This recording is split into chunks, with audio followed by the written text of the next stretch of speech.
So I haven't done a garden update.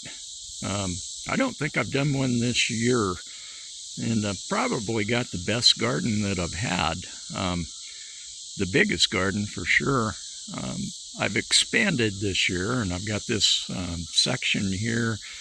Altogether, it's about 5,000 square feet now, with room to expand. Seems like you can never have enough room for the garden. But this year I've put in a bunch of watermelons and cantaloupes. Got quite a few melons here, and again, like I always do, I put down the fabric and plant on that, eliminate the weeds, and then I use the drip irrigation. But I've got a bunch of watermelons. They should be ripe within a week or two. They're getting pretty close.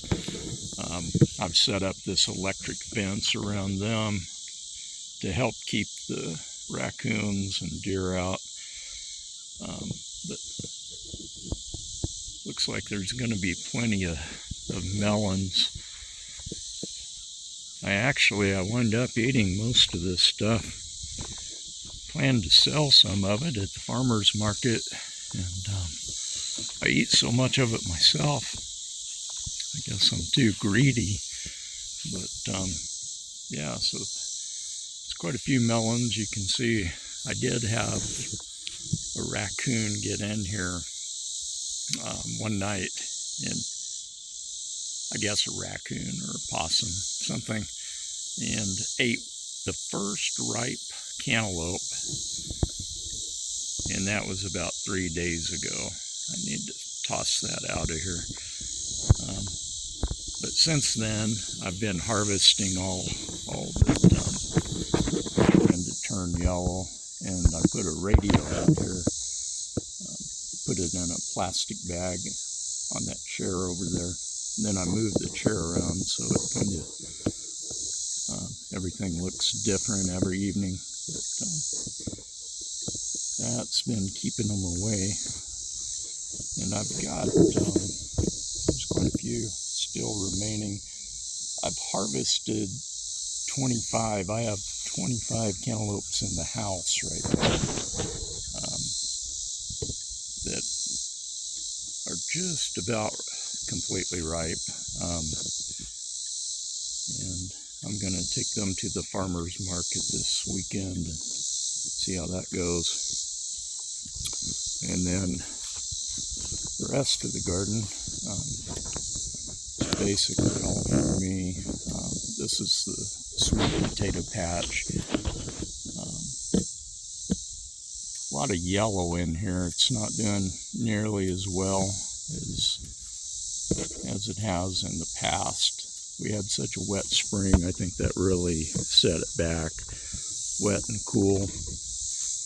And so anyway, hopefully I'll get some sweet potatoes. It's pretty concerning, all the yellow,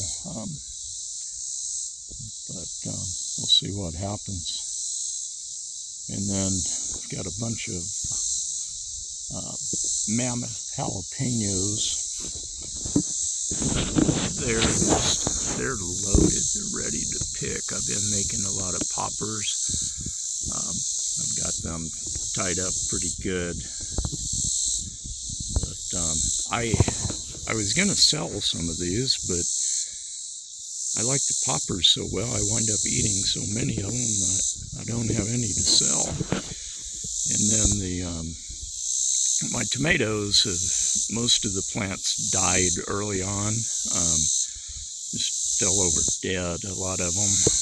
I saved some of them and replanted others. And now, at this point, I've got probably the best tomato crop I've ever had. So it pays to not give up and keep going. And I've got just enough okra, a couple of rows for me, where I can eat it a couple of times a week. And it's really just now starting to really produce. And then squash is starting to produce. I just planted it July 1st, and this I think is the 3rd of August. So these, it's got several ready to pick, and so it's doing really well.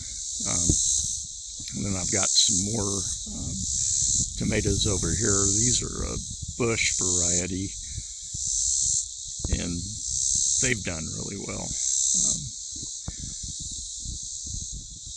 So yeah, I'm pretty happy overall. And then I've got tons more squash. That plant's kind of blown over in the wind, which they do that, and usually they're all right. So it'll blow it back the other way, I guess, at some point.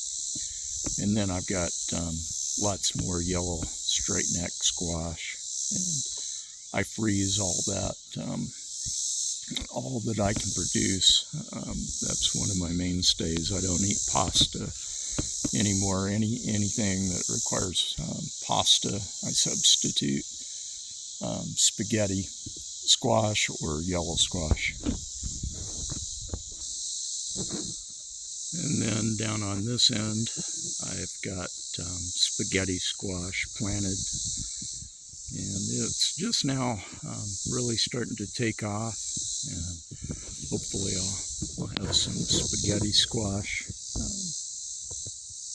by the end of September. I really like my spaghetti squash.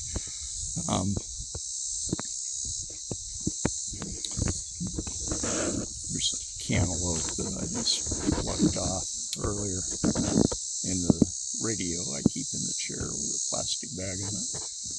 But the cantaloupe, I think once these all mature, which should be this week, I'll take these vines out and just plant some more yellow squash in these rows. Maybe have some, maybe harvest that for myself, and then sell the excess that I have over here at the farmer's market. Anyway, that's how the garden's going. It started off horrible, and it's turned out to be one of the best gardens I've had. Particularly the peppers and the squash have they've just exploded. I thought 2 months ago, I thought it was a lost cause, and it really shaped up for the best. And then I just did a compost pile here in the corner. Somehow some sweet potatoes have taken root here. All the rabbit manure goes in here, and all the vegetation. But yeah, so I'm pretty happy. And these fruit trees I planted last year, so they're just 1 year old, and I need to prune them. But that one must be close to, it's got to be 16 to 18 feet tall.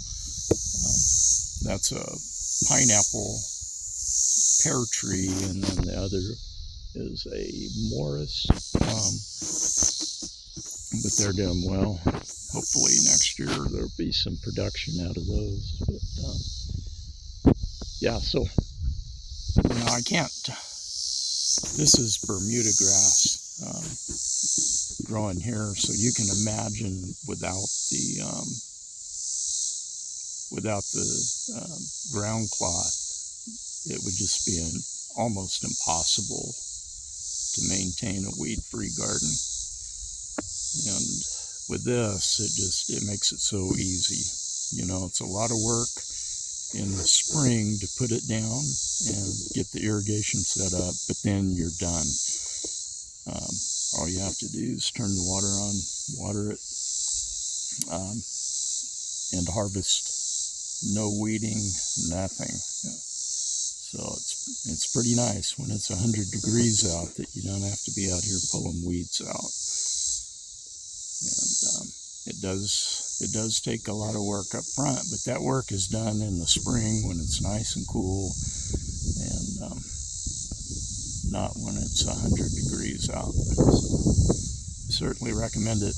Now I pull it up in the fall, in September when I'm done with the garden. I'll take all that up and throw a bunch of wheat seed out here for a ground cover to hold the soil over the winter. And I use it for forage for the rabbits. And then this year I let some of it head out and dry, and then I cut that with the weed whacker, and I had straw that I used around the tomato plants. So that works out pretty good. Anyway, hope you enjoyed the video.